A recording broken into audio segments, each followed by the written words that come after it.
ওই বাঘ এসে লাভ মেরে পুড়েছে, পুড়ে এসে ছুটে এসে কামড়ে ধরে।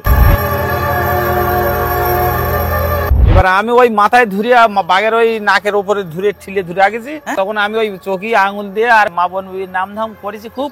এই তো বাবা, এখানটা পুরো গর্ত পুরোটা একদম ফালগুতে যায়। নমস্কার বন্ধুরা, আমরা এই মুহূর্তে রয়েছি সুন্দরবন ছোট মোল্লাখালী কোস্টাল থানার কালিদাসপুর গ্রামে। এই গ্রামের খুব কাছেই রয়েছে সুন্দরবনের জঙ্গল, রয়্যাল বেঙ্গল টাইগারের বসবাস।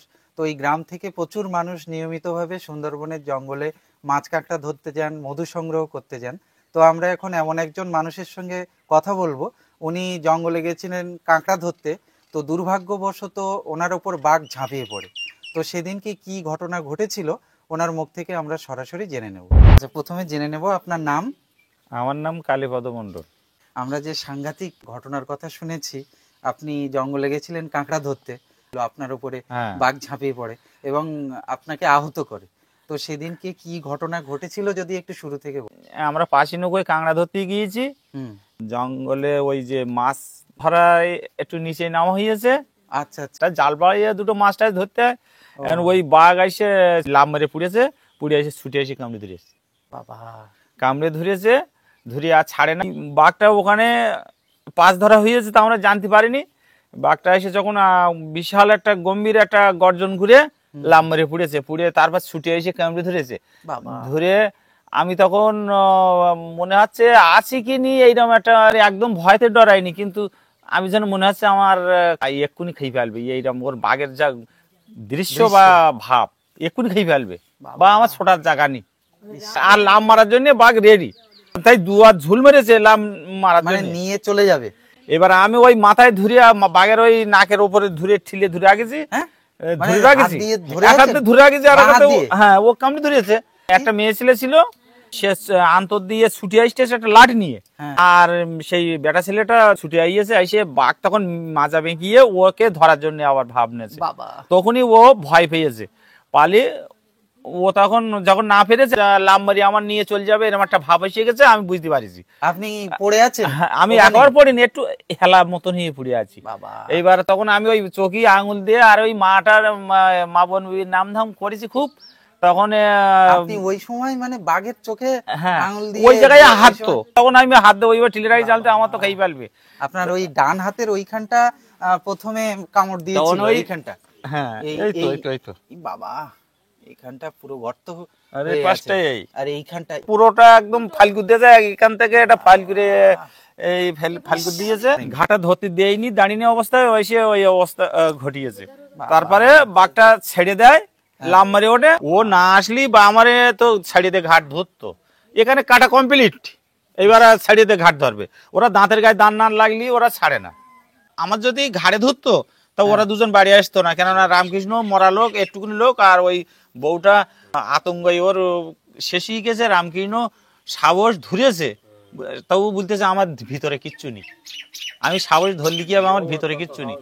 বউ আউ দিয়েছে তো বেশি, রামকৃষ্ণ অত আউ দেয়নি। রামকৃষ্ণ আউ দেয়নি, কিন্তু মুখ শুকিয়ে গেছে ভয়তে। আর এতটা লম্বা এরকম বনাত বনাত করতে, আর হা ঘুরে এসে জিপ টিপ বের করে সে বিকাট একটা দৃশ্য করলি। ওর দৃশ্যটা যদি দেখা হয় তা তুমি রাস্তার উপরে সন্ধ্যেবেলা রাস্তায় উঠতে পারবা না। ওর দৃশ্য দেখি তুমি ঘুরে পারবা। ও চোখ কুকুনে এরম গোলাবে, এরম পাকাবে, আর গোপ দুটো এরম ভাত ভাত ভাত ভাত করতে লাগবে।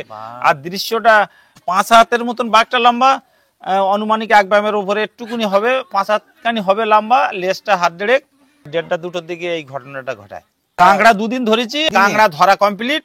আমার তো বাঁচার আশা ছিল না, কিন্তু আমার ভয়ও করিনি, গা কাঁপিনি, আর রক্ত বেরোচ্ছে ফকাস ফকাস করে। এইখানে যখন এরকম অনেকটা ভিতরে দেখা যাচ্ছে হাড়, তখন আমি এরকম যখন হাত এরকম করে নেস্টে এরা ফোকাস করে খানিকটা রক্ত যাচ্ছে, সেখানে এরা পা ডলা দিয়ে রক্তগুলো মেরে দিচ্ছি। তা আমি বাঘ এই রক্ত এসে চাটবে আর শুধু দৌড়বে। আর ওই বাঘ আসতেছে উপর দিয়ে, বাঘ তবু আপনাদের পিছু। হ্যাঁ, আমরা নৌকোয় আসতেছি আর বাঘ উপর দিয়ে জঙ্গলের ভিতর দিয়ে আসতেছে। তাই? হ্যাঁ, বাবারে বাবা, নদীতে বেরোচ্ছে তবু বাঘ জঙ্গলের ভিতর দিয়ে আসতেছে। সে বাঘের দৃশ্য কি, এরম মোটা পা, গোল সড়ক পা, আর সামনেরটা যেরকম মোটা, পিছনটা বলে কি শুকনো মতন হয়, গোল সড়ক মতন বাঘ। আমি বাঘ দেখেছি গাজীর বিলি একটা বাঘ দেখেছি গোল সড়ক, আর এই একটা বাঘ দেখলাম গোল সড়ক। তখন আমরা চারিদিকে লক্ষ্য করে হ্যাঁ নৌকোটা নিয়ে আমরা বাইরে এসে ফোন করি, এলাকার থেকে বোট যায়, গিয়ে আমাদের বাড়ি নিয়ে আসে, এনে ডাক্তারে মোল্লাখালী ভর্তি হয়। ওখানে রাখিনি, গায়ে রক্ত নেই মোটে বলে ও ওখান থেকে ক্যানিং দিয়েছে, ক্যানিং এ সার্জন ডাক্তার নেই বলেছে 3 দিন পরে। তখন ওখান থেকে আবার মেডিকেলে ফোন করলাম, করলি বলতেছে নিয়ে আসো রুগী, এখানে এমার্জেন্সিতে এক্ষুনি ভর্তি হবে। ও তখন ওখানে গিয়ে ভর্তি হয়েছি, হয়ে এই 1.5 মাস চিকিৎসা হইয়ে, আর এই 1.5 মাস এখন বাড়ি এসে এই ওষুধপত্র খাচ্ছি। তা খুব জীবনের ব্যাপারে একদম ওভার রিস্ক নিয়ে বাড়ি আইছি, আমার আশা হতো না। বাবা, জঙ্গলের কতটা ভিতরে? লোকালয় থেকে 8 ঘন্টা জঙ্গলের ভিতরে। ওই বাবা, সে তো অনেক পথ। দাঁড়বাইয়া 8 ঘন্টা। ওখান দিয়ে আসার সময় তো আপনার আমার রক্ত নেই, রক্ত সব ওই দড়ি দিয়ে বেঁধে কোন রকমে যা ছিল খুব টাইট করে দড়ি দিয়ে বেঁধে ঘাট পর্যন্ত আইসে। তা আমার চিনি তিনি ছিল নৌকোতে? হ্যাঁ, অনেকটা করে চিনি দিয়ে, কিলোখানি চিনি ছিল বলে ওই টাইট করে চিনি গুলো ওই খাবলার খুলে ঢুকিয়ে দিয়ে চিনি দিয়ে গামছা দিয়ে বাঁধে আর ওই দড়ি দিয়ে এখানে কসম টানি। মেডিকেলে কতদিন ট্রিটমেন্ট হয়েছে? ওখানে পাকায় মাসখানি। বাবা, 1 মাস? 1 মাস ভর্তি ছিলেন? 1 মাস, তার মানে অনেক দিন ধরে চিকিৎসা হবে। শুধু 15-20টা ভ্যাকসিন মেরেছে বিষাক্ত কুয়া কাটানোর জন্য। বাবা, ওর ওই বিষ যে খুব- লালাটা ওই নালা কাটাবার জন্য 15-20টা বলেছে যে তোমার পাকবে না, এটা আমি এই যা ইঞ্জেকশন মারলাম পাকবে না। আচ্ছা, বাঘের বিষ খুব, ওগো নালা খুব খারাপ জিনিস, বিড়ালের মতো। ওখানে অপারেশন করতে হয়েছিল? হ্যাঁ, ওখানে কেটে ওখানে অপারেশন করে পরিষ্কার করে দিয়েছে। তারপরে এখনো তাই মাঝে মাঝে চুল করছে, এই সে জায়গায় চুল করছে, এই বিষাক্ত আছে এই জায়গাটা চুল করছে। তা সে যাই হোক, এখন আমি সুস্থ না, কোনো কাজ করতে পারিনি।